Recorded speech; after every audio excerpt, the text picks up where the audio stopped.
Here's how you can get a loan on Chime through the app. So step number 1 is of course to open up the Chime app and log into your account.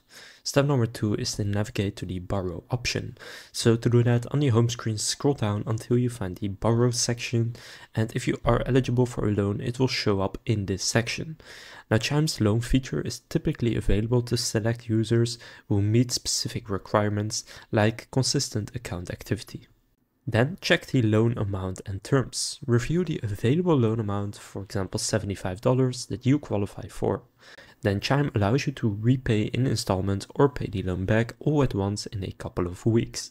Choose the option that suits you best.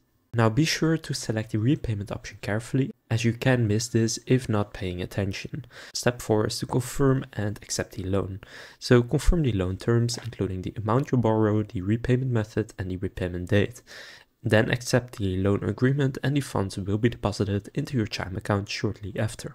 And then the final step is repayment. So Chime will automatically deduct the repayment from your account according to the terms you choose.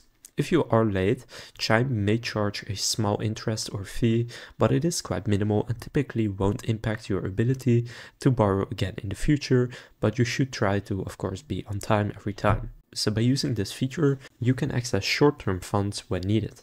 Now make sure to manage repayments carefully to avoid any additional fees. So that's how to get a loan on Chime.